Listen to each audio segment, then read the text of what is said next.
అదే RTV app వార్తల్ని క్షణాల్లో చదివే అవకాశం ఉంటుంది. ఒక న్యూస్ పేపర్, ఒక టెలివిజన్ ఛానల్ మీ చేతుల్లో ఎప్పుడూ ఉంటాయి. నరసన్నపేట నియోజకవర్గంలో 2011 ఉప ఎన్నికల్లో కనుమరుగైపోయిన టీడీపీ పార్టీని పునర్వైభవం తెస్తూ 2014 తొలి ప్రయత్నంలో భాగంగానే ఎమ్మెల్యేగా గెలిచినటువంటి బగ్గు రమణమూర్తి ఈరోజు 2024 తన చిరకాల ప్రత్యర్థి అయినటువంటి ధర్మాన కృష్ణదాస్తో తలబడనున్నారు. మలివిడత జాబితాలో టిక్కెట్ వచ్చినటువంటి ఆయన ప్రచారంలో ముమ్మరంగా కొనసాగుతున్నారు. ఈ నేపథ్యంలో 2024లో మళ్ళీ నరసన్నపేటలో తెలుగుదేశం పార్టీ జనసేన పొత్తుల అభ్యర్థి గెలిచేందుకు ఏ అంశాలు దోహదపడతాయనే విషయం ప్రస్తుతం మనతో రమణమూర్తితో మాట్లాడదాం. చూస్తే కనుక రెండోసారి అంటే మూడోసారి తలపడుతున్నారు, చిరకాల ప్రత్యర్థి. కాకపోతే మీకు ఈసారి అడిషనల్ క్వాలిఫికేషన్ బీజేపీ టీడీపీ కూడా కలిసి వచ్చింది. సో విజయం ఏ విధంగా నల్లేరు మీద నడగ్గా భావిస్తున్నారు? ఈవేళ తెలుగుదేశం పార్టీ జనసేన బీజేపీ ఉమ్మడి అభ్యర్థిగా నాకు ప్రకటించినందుకు మా తెలుగుదేశం పార్టీ అధినేత జాతీయ పార్టీ అధ్యక్షులు నారా చంద్రబాబు నాయుడు గారికి నా తరపున మా నియోజకవర్గ తెలుగుదేశం పార్టీ కుటుంబ సభ్యుల తరపున ధన్యవాదాలు తెలియజేస్తున్నాను. మీరు అడిగిన ప్రశ్నకు ఒకటే సూటిగా చెప్తున్నాను. గతంలో ఈవేళ నా మీద పోటీ చేసిన వ్యక్తి 3 పర్యాయాలు ఇక్కడ శాసనసభ్యుడిగా ఉన్నారు. 3 టర్మ్స్ 4 సార్లు ఎన్నికల్లో గెలిచారు. అటువంటి వ్యక్తి ఈవేళ నాతో పోటీ చేస్తున్నారు.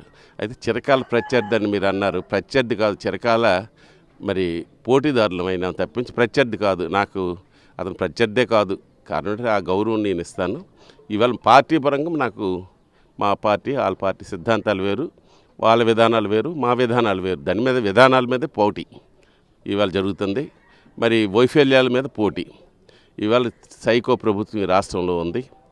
మరి ఈవేళ పరిపాలన ఎలాగుందో ప్రజలందరికీ ఈవేళ తెలుసు. ఈవేళ సామాన్య ప్రజలు బ్రతకడానికి దుర్భరంగా ఉన్నారు.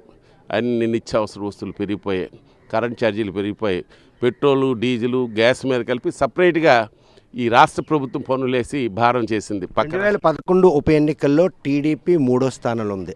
అప్పట్లో ఈ జెండాను కండువాని మీరు నెత్తనేసుకొని ఆ పార్టీని మనుగడను కాపాడేందుకు చేసిన ప్రయత్నంలోనే 2014లో తొలి ప్రయత్నంలోనే గెలిచారనుకోవచ్చా?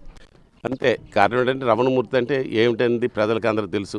పార్టీ ఆవిర్భావం నుంచి తెలుగుదేశం పార్టీకి క్రమశిక్షణ అయిన కార్యకర్తగా జిల్లా పార్టీ అధ్యక్షుడు చేయొచ్చు, జిల్లా పరిషత్ మెంబర్గా చేయొచ్చు, వైస్ చైర్మన్గా చేయొచ్చు, జడ్పీ చైర్మన్ పదవి ఇవ్వకపోయినప్పటికీ నేను తెలుగుదేశం పార్టీ సైనికుడైన కార్యకర్తను కాబట్టి ప్రజల్లోనే ఉన్నాను.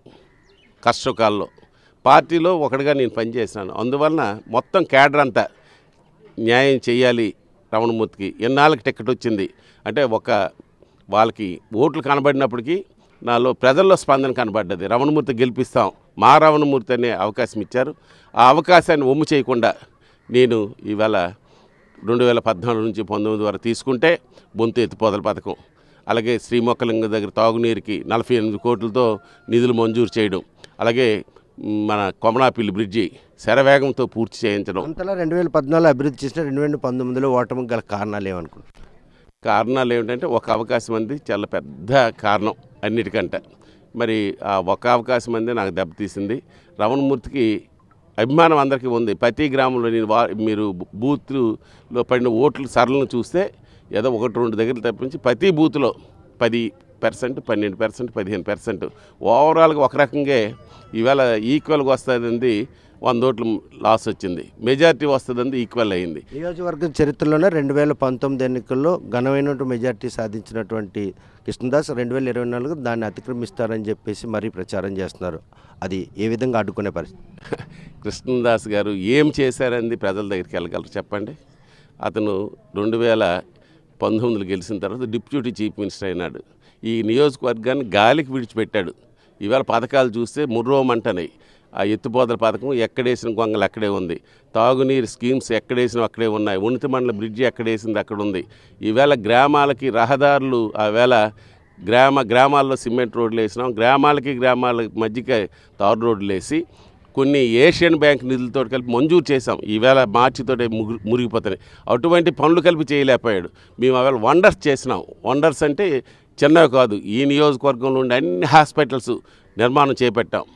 అలాగే రాజుల చెరువు పని కలిపి ప్రారంభించాం. ఆ రాజుల చెరువు పని మరి వర్షం పడిన వల్ల సగంలో ఆగిపోతే వచ్చిన ప్రభుత్వం అది పూర్తి చేయలేక ఈవేళ వాగ్దానాలు 10 కోట్లతో మళ్ళీ చేస్తామన్నారు, 10 పైసలు ఖర్చు పెట్టలేదు. ఇచ్చిన హామీలు నెరవేర్చలేకపోయారు. మేము చేసిన పనులు కలిపి మధ్యలో ఆపేసినారు. మరి స్టేడియం ఎప్పుడు పెట్టో గతంలో కలిపి మరి మంత్రులుగా చేసిన వాళ్ళు హామీలు కలిపి గాలికి వదిలితే నేను ఒక శాసనసభ్యుడిగా మరి ఇండోర్ స్టేడియం స్టార్ట్ చేసి కొంతవరకు పనులు చేస్తే ఆ పనులు కలిపి పూర్తి చేయలేకపోయాడు. ఈవేళ మరి పెద్దవాడు కానీ అతనికి ఎందుకు ఓటేయాలనేది ఎవరికి వాళ్ళు కృత్యం చేసుకోవాలి. నీకు 3 పర్యాయాల అవకాశం నర్సంపేట ప్రజా నీకు 3 టర్మ్స్ అవకాశం ఇచ్చారు, 4 సార్లు గెలిపించినారు. మరి రాష్ట్రంలోని డిప్యూటీ చీఫ్ మినిస్టరే నువ్వేం చేసావు? అలాగే రమణమూర్తి గెలుపుకి మీరు అడుగుతున్నారు.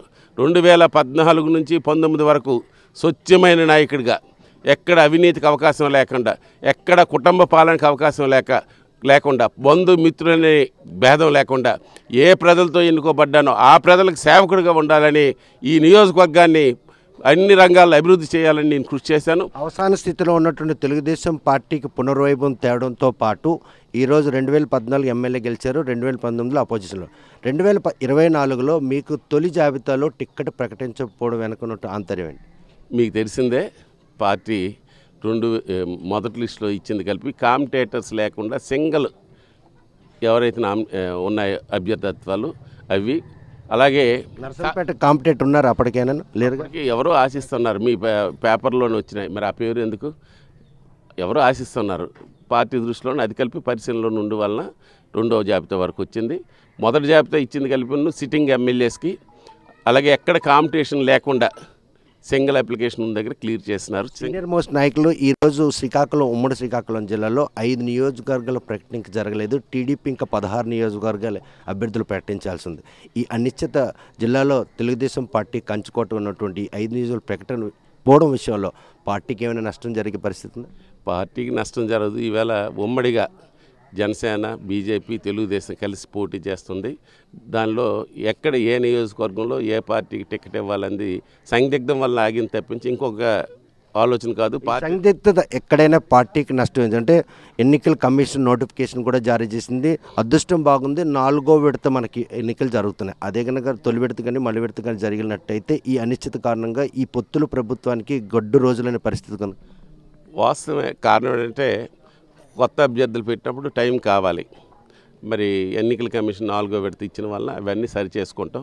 మొదటి విడతే జరిగినప్పుడు దానికి తగిన ప్లాన్ చేద్దాం. అప్పుడే ప్రకటించేసి రణరంగంలో దిగిపోదాం. ఇప్పుడు 50 రోజులు ఈ యుద్ధాన్ని కొనసాగించాలి. సైనికులు అలిసిపోకూడదు, మరి క్యాండిడేట్స్ అలిసిపోకుండా పరిగెడుతుండాలి. మరి ఒక రకంగా 3వ విడత వచ్చిన వాళ్ళు అదృష్టవంతులు. కానీ మా పొత్తు ఒక మనస్ఫూర్తిగా జరిగిన పొత్తు. ఆ మనస్ఫూర్తిగా జరిగింది. 2014 కూడా జరిగింది. నర్సనపేట, ఇచ్చాపురం 2 నియోజకవర్గాలు ప్రకటించిందే తడుగా ఉవ్వెత్తున ఆగ్రహం వ్యక్తం చేసి దేవాలయంగా ఎర్రనాయుడు పూజను ప్రజాసదాన్ని దూరం చేశారు. ఈసారి జనసేనకు కానీ టీడీపీకి కానీ ఈ ఉమ్మడి శ్రీకాకుళం జిల్లా ఏ నియోజకవర్గం వచ్చే అవకాశం ఉందా మీ అనుభవం?